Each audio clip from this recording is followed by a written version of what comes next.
Hey, welcome to the History Hot Tub. It's a very cold February here in northern Michigan, but that can't stop us from taking a look at a slice of world history hot tub style. And along the way, we'll get a chance to read the words of people who made history so we can decide for ourselves what it all means. If the study of history has any use at all, it is to draw connections between the way things were and the way things are. It's never going to be possible to avoid repeating all of our mistakes from the past, but we can always learn from those mistakes and from our successes.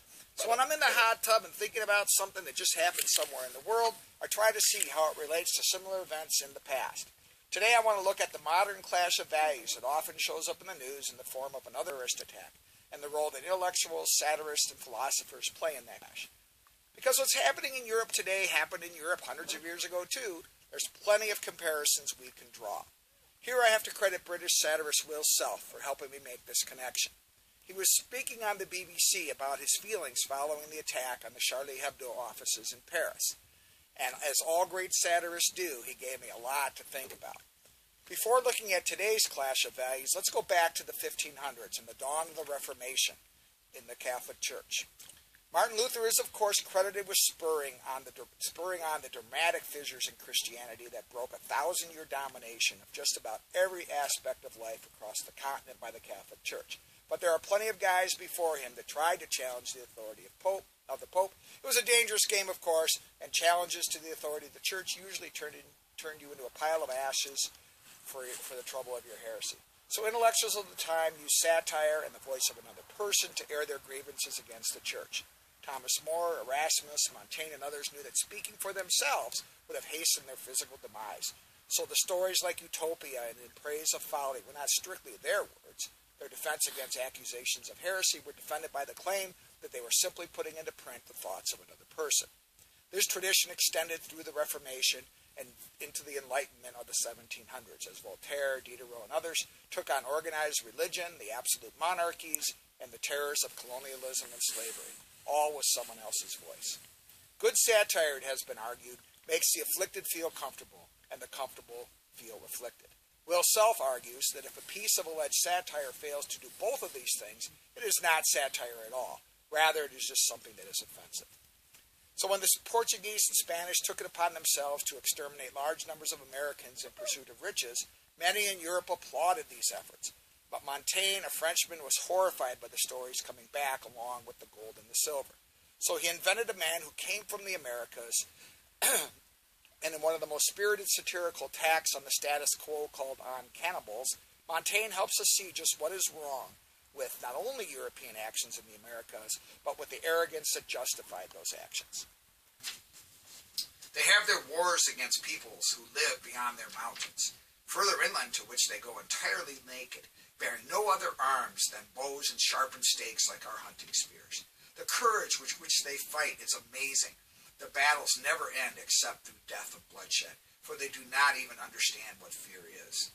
Each one carries back as a trophy the head of an enemy that he has killed, and it hangs it up in the entrance to his house.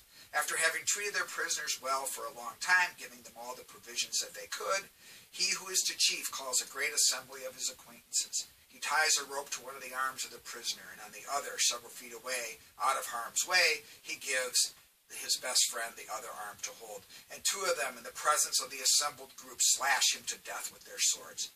That done, they roast him and they eat him together, sending portions to their absent friends. They do this not as supposed for nourishment. It represents instead an extreme form of vengeance. I'm not so concerned that we should remark on that barbaric horror of such a deed, but that while we are quite rightly judge their faults, we are blind to our own.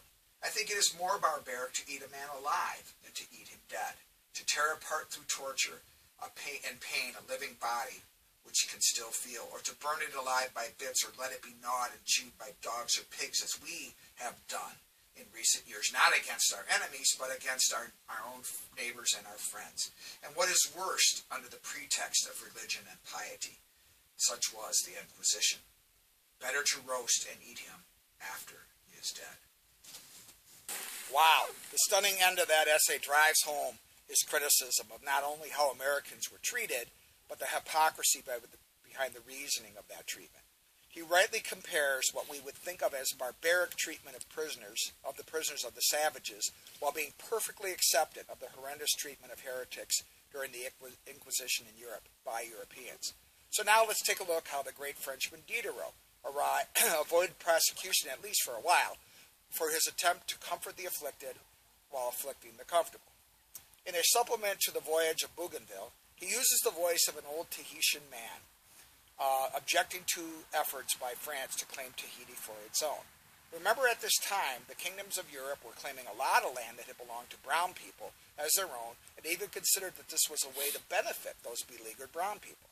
But Diderot did not share the values that dominated French culture, so he set out to challenge them. The old Tahitian man is addressing Bougainville, who traveled through the South Seas in the 1760s, claiming territory already inhabited by others in the name of the King of France. Let's listen to him. The old man says, "You have preached some strange distinction between yours and ours. Our daughters and our wives were held in common by us all. You have shared that privilege with us. And you have come and inflamed them with frenzies unknown before. They have lost their reason in your arms, and you have become ferocious in theirs. They have come to hate each other. You have slaughtered each other for them. They have come back stained with your blood. Who are you to make slaves? What have you written on your metal blades? This country is ours? This country is yours? And why? Because you have set foot here? If a Tahitian disembarked one day upon your shore and engraved upon a rock or carved into a tree, this country belongs to the inhabitants of Tahiti, what would you think of that? You are not a slave. You would rather die than become one. Yet you would enslave us? Do you think a Tahitian cannot defend his liberty and die?" Well, you get the point. It's a pretty damning attack on the idea that brown-skinned people of the southern hemisphere were put on earth to enrich Europeans. It's pretty simple to see that both Diderot and Montaigne were writing in a way that would comfort the afflicted and afflict the comforted. These sorts of attacks made the Reformation and the Enlightenment two of the most important periods of Western history. Eventually, they led to the most important improvements of our society: the abolition of slavery, the elimination of church control of most countries and peoples, the end of absolute monarchies, and the rise of democracy. No matter how frail that precious institution may remain today, there was a clearly visible moral purpose which inspired Diderot, Montaigne, Erasmus, and others. So what of Will Self and his thoughts of Charlie Habdo? He has trouble classifying either the actions of the cartoonist or the men who slaughtered them. Unlike during the Reformation and the Enlightenment, there was a clear idea. When there was a clear idea of what was good and what was bad, no such moral consensus exists today. It is much easier for us to honor the satirists of bygone eras because they took on the institutions that favored the very few at the expense of almost all of us. But can that really be argued today? Is there such a moral consensus? How does making fun of the spiritual head of any religion serve any moral purpose whatsoever? While we might condemn the actions done in the name of Muhammad, criticizing the prophet afflicts almost every Muslim on earth, and most of them are already afflicted. So what of Will Smith and his thoughts on Charlie Habdo? Unlike during the Reformation and the Enlightenment, when there was a clear idea of good and bad, what was moral and what was not, slavery bad, freedom good, no such consensus exists today. It is easier for us to praise the satirists of the bygone era because they took on institutions that benefited a very few and paid for by the rest of us. But is that really true today? Is that really true in the sense of how Islam is dealt with? But can that really be argued today? Does making fun of the spiritual head of any religion serve any moral purpose? Attacking the actions, the horrible actions done in the name of Muhammad, might seem moral. But it afflicts all believing Muslims, many of whom are already afflicted. And who is possibly comforted by making fun of the prophet? So while we grieve for the people who paid with their lives for their failed attempt at satire, and we can soundly condemn this massacre, we cannot canonize Charlie Habdo in the way we might Diderot, Montaigne, and others. Today's attacks on Islam do not pass the intellectual test of time, and I doubt they ever will. So we'll see you next time in the History Hot Tub.